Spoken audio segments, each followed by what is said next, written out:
Hi there, everybody, and welcome to this next session, session 7 of Digital Outcomes 2023. And I want to thank you, as we do in every session, for joining us as we go through into another session today that's really interesting. To me, it's a topic that I'm really fascinated with, and it's all around the procurement startup ecosystem. So I'm going to give a little bit of context for the session in a moment. But first of all, I just do want to encourage you. There should be a box underneath this video where you can submit any questions. So if you see that, you have any questions that you want to pose to us, please do pop those in. We'll be monitoring it. Those questions come into the studio here, and I'd be happy to cover as many as we have the opportunity to do so today. So let me kind of go into the context of the session. And we see all around us a lot of digital procurement kind of spider charts or the logo charts. And actually, Jack, who's my guest today, and I have worked on one in the past, where it suggests that procurement is becoming an incubator really for a vast array of different startups, and that's only growing every year. But how many of those companies actually reach full potential, and who are the innovative CPOs giving them a try? We want to talk a little bit about that today. And as exciting as this startup environment appears, there are many challenges as well, and some are related to the same old problems like data quality. And I say same old not to belittle those, because it's just challenges that we still haven't necessarily overcome in procurement. And others, maybe they're not getting traction because the market isn't ready for their approach. What they're doing is just a little bit too further forward in terms of that chasm that we talked about yesterday. So I'm introducing Jack. Jack Freeman is a partner at PeakSpan Capital. He's a regular speaker at Art of Procurement events. And so we're going to get into what Jack is seeing in the procurement startup community. Jack, it's always a pleasure to welcome you. I'm really glad that we're able to do this as kind of an update on our conversation that we had last year. So thanks for joining me. Oh, it's my pleasure. I always enjoy these thoroughly and really look forward to diving in with you today. So I just want to set up for a little bit about your background. How many years have you been studying and then investing now in the procurement and the supply chain space? Yeah, I would say still an infant relative to how long the space has been around and all the amazing stuff that's happened. But about 6 years, I've been focusing on supply chain and procurement for about 6 years. And to be honest, over that period of time, that's where you think about pre that time. So what, 6 years ago, 2017, the procurement technology space around that time was pretty stable. And you look 6 years forward, and we have just an inordinate number of solutions that are really coming, and more that are coming on stream every day. I wonder if you could talk just a little bit about kind of, as we sit here at the beginning of 2023, how would you judge the health of the procurement startup ecosystem?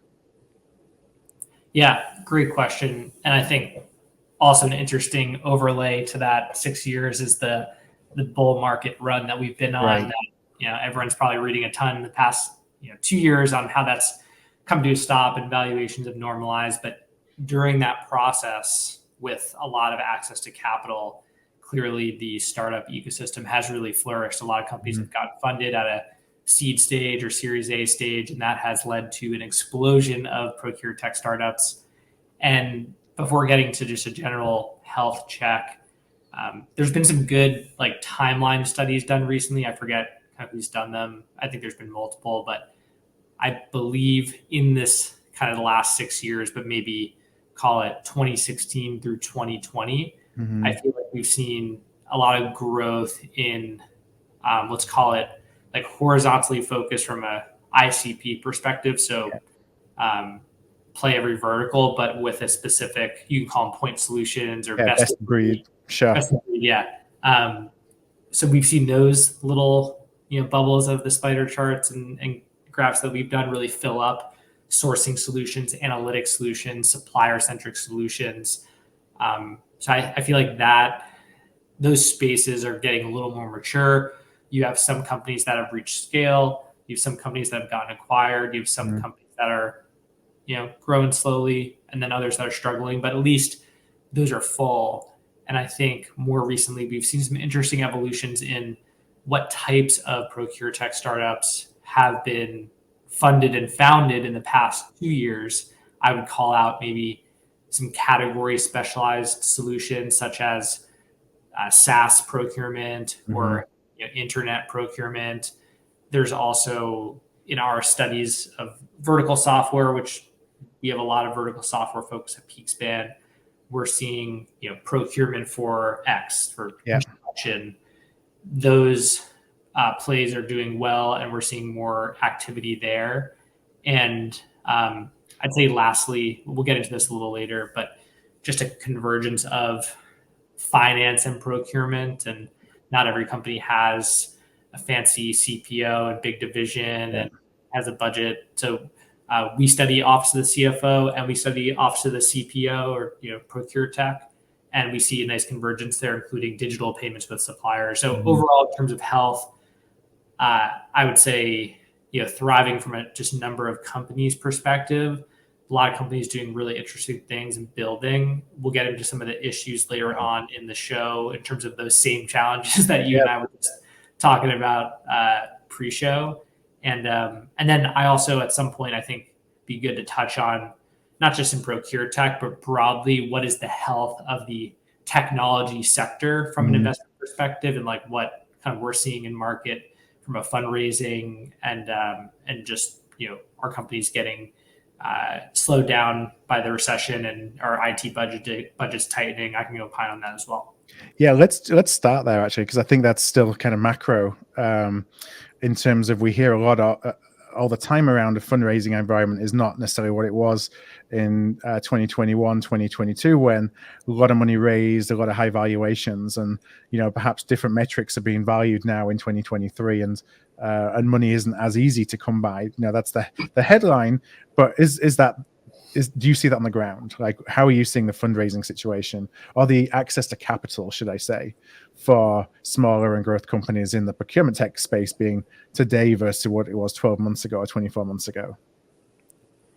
So I'll answer the question directly, but a quick anecdote on this. I was just speaking with another founder earlier this morning where the same question was asked, and we had an interesting back and forth on pulling back the aperture and just looking at like a 5-10 year trend line. And you can take this framework with a lot of what's happened with the pandemic and looming recession, in terms of, let's look at the state of this market in 2019 and early 2020 relative to today. And what's the real difference? I think the main difference that we're all getting wrapped up around, whether you're a founder raising capital or a VCP firm looking to deploy capital, or even just studying the ecosystem, is if you're anchoring on 2020, 2021, you're going to be really confused as to what's going on and where evaluation is going to land.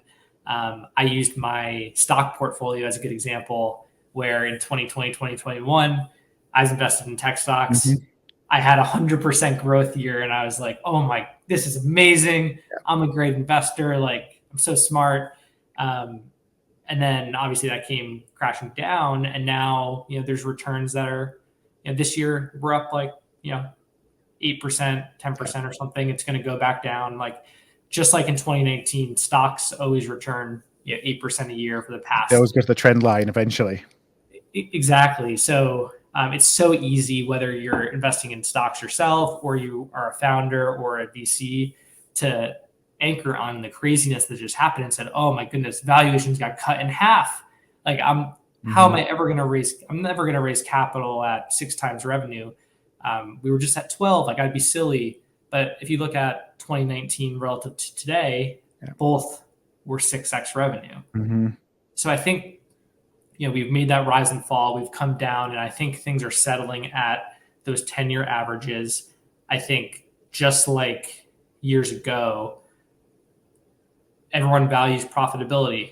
A business is actually only as good as its future cash flows. The reason that SaaS businesses get high valuations is because we draw these trend lines out and say we could be generating lots and lots of profit one day because it's a 90% gross margin business. So at the end of the day, I think it all comes back to profitability and cash flow. You're seeing that reflected in a lot of the kind of investor perspectives. And then maybe to cap off, just bringing it back to kind of ground truth in terms of health of the market for any startup founders listening.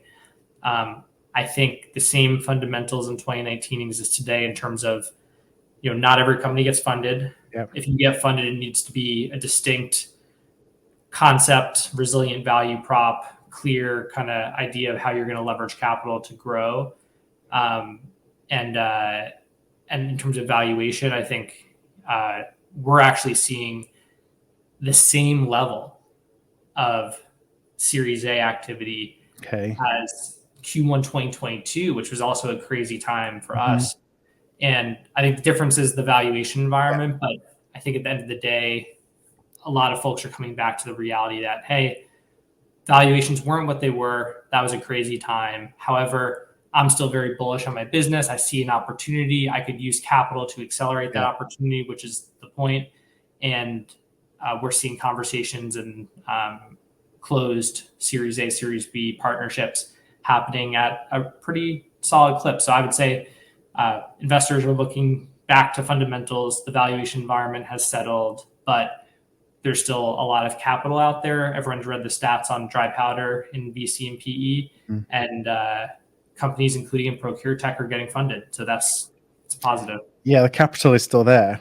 It's maybe being more deliberate about where it's been placed, and maybe a little bit of a bump back to reality on valuation. But it's not that the capital is dried up and there's nowhere to go. It's exactly right. And I think also smaller round sizes is a trend. And I think I'm very glad for that. I think it's very unhealthy for a $2 million company to raise $25 million. Yeah. And I'm glad we're back down to going from bootstrap to raising five. Iterations and more series, but smaller rounds. So you can, Now, one of the things that we were chatting about pre-show, which is really interesting, is kind of the two different founders that you see founding essentially procurement companies. There's those from within procurement, and there's those from from outside of procurement. I wonder if you could talk a little bit about kind of your observations in the different ways that they're approaching the market. Happy to. And I thought about this question a lot before we jumped on. And I wish I had good data. My gut is that it's still just very, like you said, there's two ideal profiles for a procurement founder, or just two profiles in general. And I feel like it's still pretty split, where you certainly have industry veterans that lived the problem, felt the pain, go out and create a solution to solve that pain. That's been a tale as old as time, and that has continued to persist. I also think in the last 6 years I've been in the space, there's been what I call like techpreneurs, or serial entrepreneurs that don't have procurement background, but understand a problem, want to go study it, and maybe they bring in others to help them, and then will found a company without being a CPO at a Fortune 500 company. So I think both are still there in terms of like how I see both of those profiles. I don't like stereotyping, but I will for this purpose. We won't hold it against you. Thank you. Everyone has their own distinct story and strengths and weaknesses. I tend to find that the industry practitioner that turns into a tech founder, there's obviously a lot of DNA missing that you need to go out and either hire for, or you need to learn it. So you can create the best solution to your problem, but selling technology is hard. Creating a sales process, figuring out your ideal customer profile, building it. I mean, the number one thing is building a team and a culture. Everyone who's ever kind of run a business or been at VP level or above knows that the hiring market's crazy. There's a war on talent. It's expensive. It's expensive, and like you have remote work versus in-person work. Like, there's a million things that you have to really hone in on to build a successful business, because you can't do it yourself. So I think for that reason, we see a lot of those companies, and this next group that I'm going to get to in a second, stall out at let's call it 800K to 1.8 million in ARR. Because that's the level I feel like you can get to on your own, selling contracts on your own with your network. Yeah. And to get really beyond that with high velocity, you need that repeatable sales organization. You need a scalable product. You need to have some sort of finance DNA, whether it's a person or yourself, where you're understanding the nuts and bolts of when to raise capital and that sort of thing. So that group, I think, has continued to grow. You still have procurement practitioners leaving, starting companies, super smart ideas coming to market. I love it. And a lot are doing really well, not to paint a negative picture. A lot are doing great things.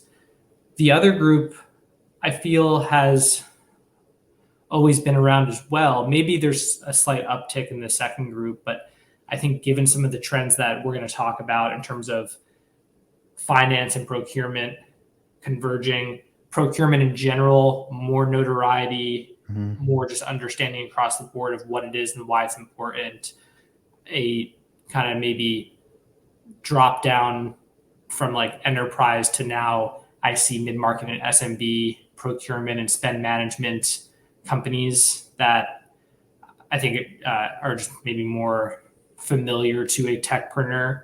Yeah. A good example would be like Ramp or Airbase, let's say. Like we have a play in this space as well, expense management with a corporate charge card. So it's like spend control. Yeah.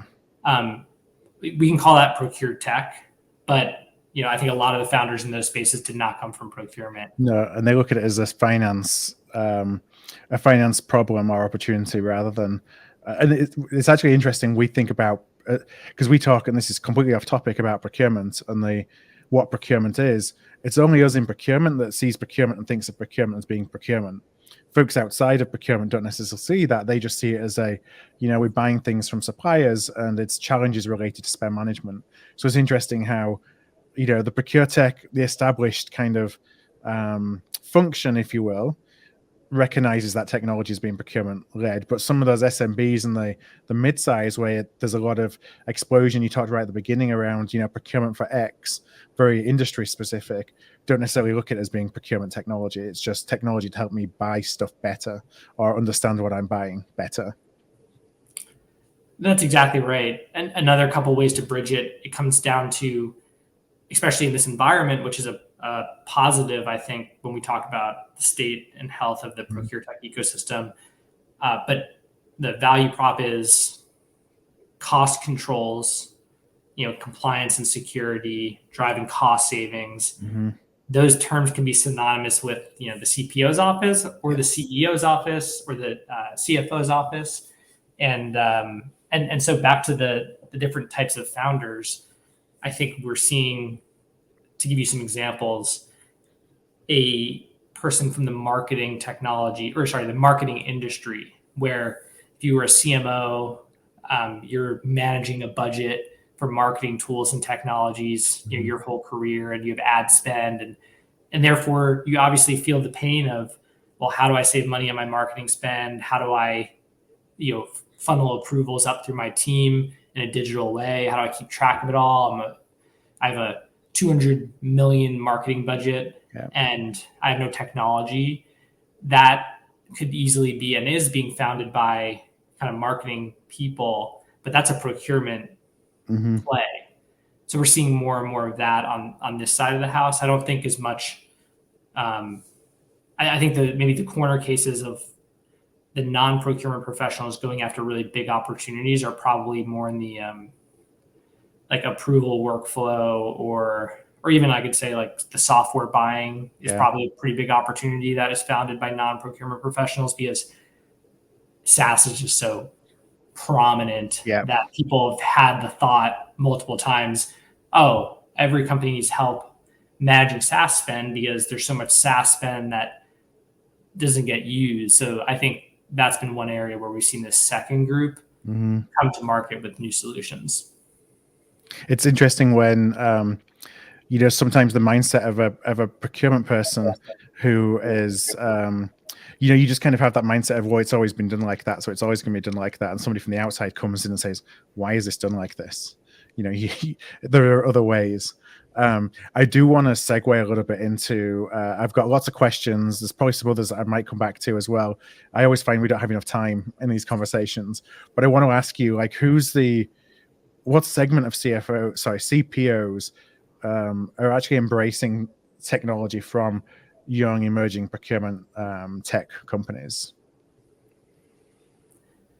It's a great question. I'd welcome your thoughts on it as well. I would generally give you a smaller percentage as my answer.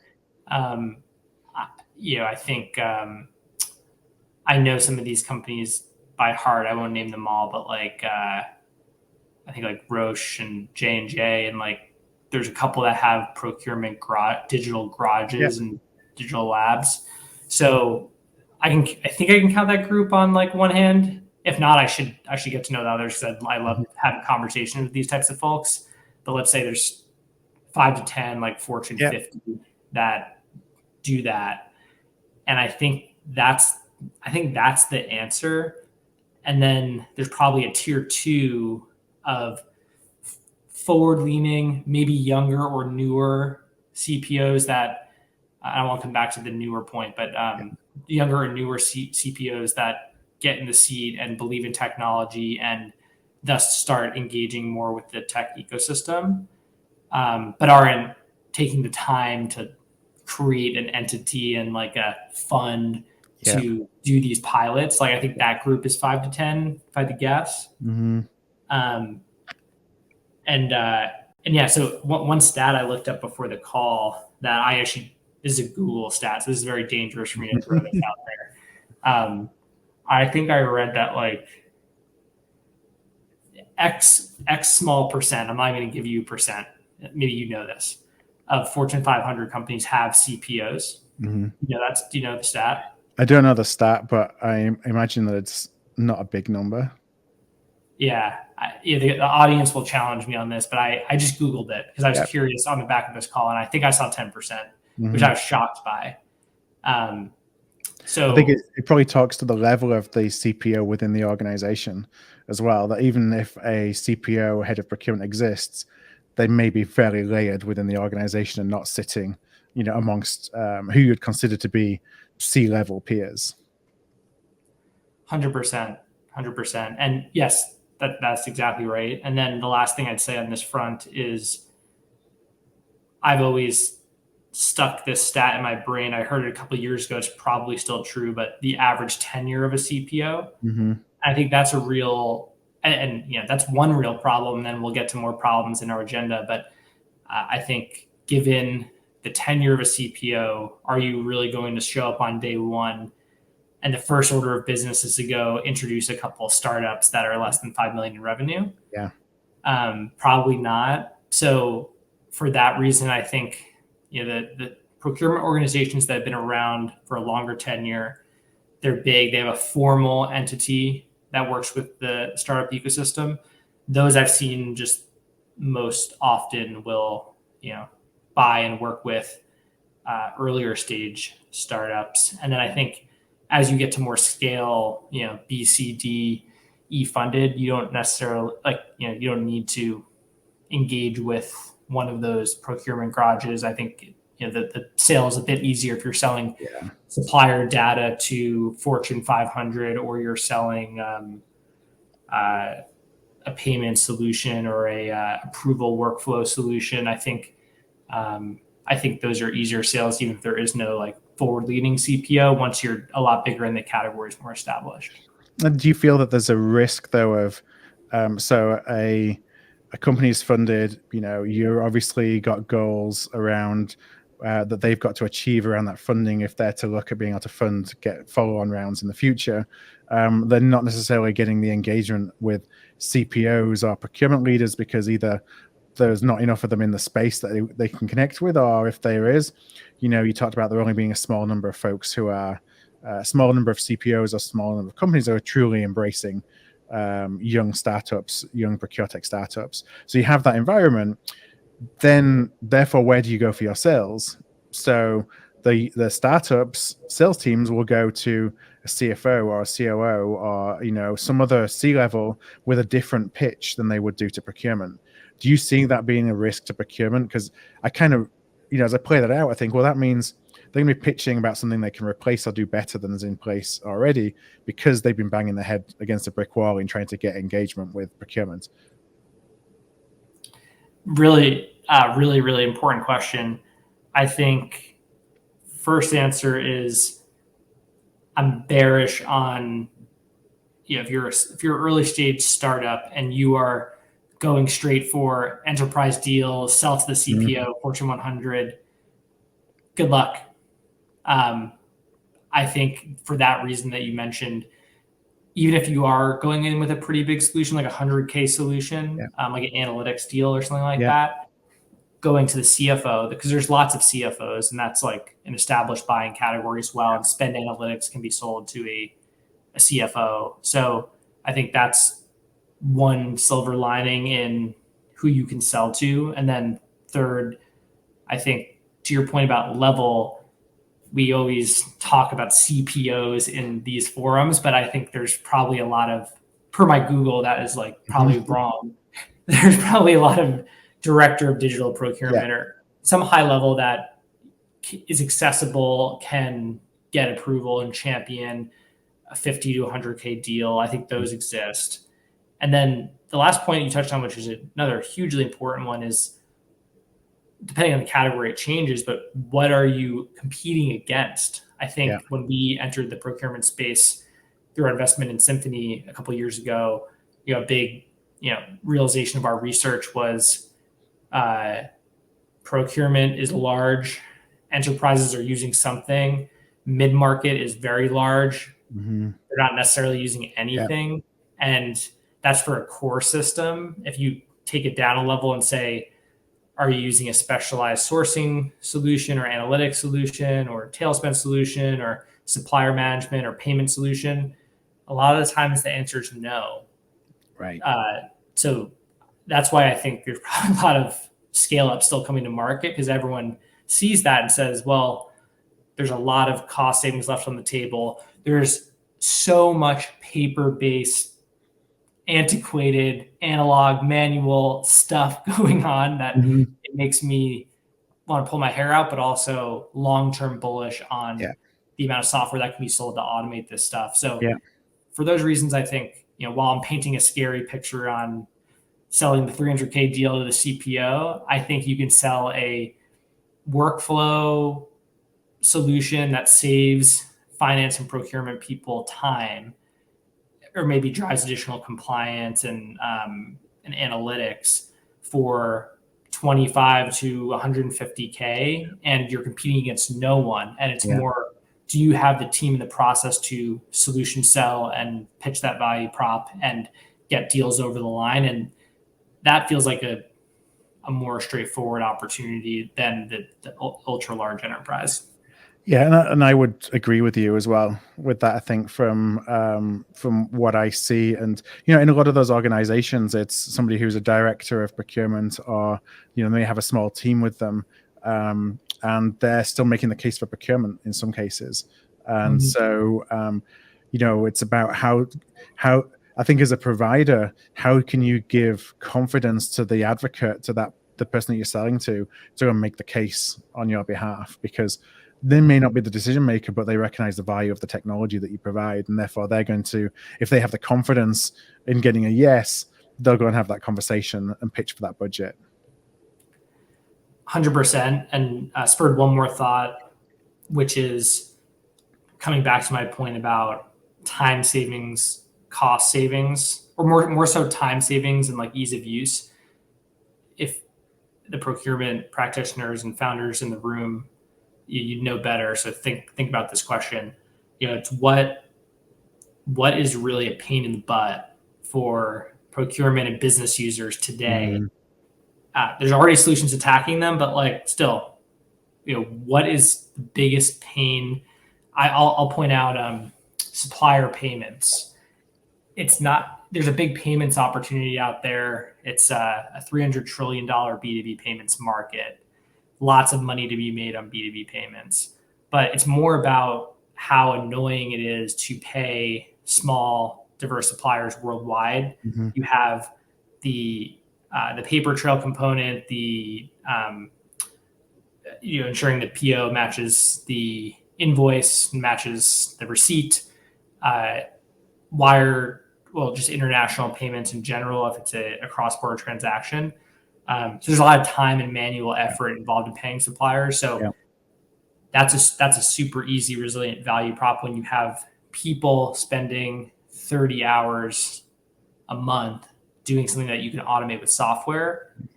That's not like some crazy procurement solution or trinket. It's just good old fashioned. You're doing this manually. Let's save you a ton of time in paying your suppliers. There's a good business case to be made. Now, I have to say, unfortunately, we've come to the end of our time with a lot more questions to be asked. And I know that Helen, who is producing this session, has to run across the virtual corridor to present our next session. So it's probably getting a little bit antsy watching me continue to pose some questions to you. So Jack, I really just appreciate you coming and joining us. We need to do a session that's a little bit longer because there is so much to talk about in this space. And I think it's really important to how we position ourselves as practitioners, as professionals in, how can we fill the gaps?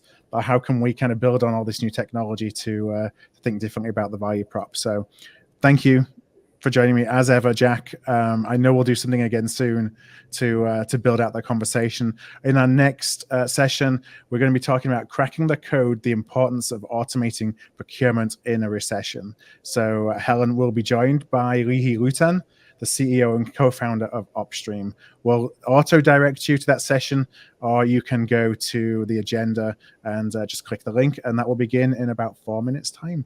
So Jack, one last time, thanks so much. Thank you. It was a pleasure. Thanks. Take care. Take care.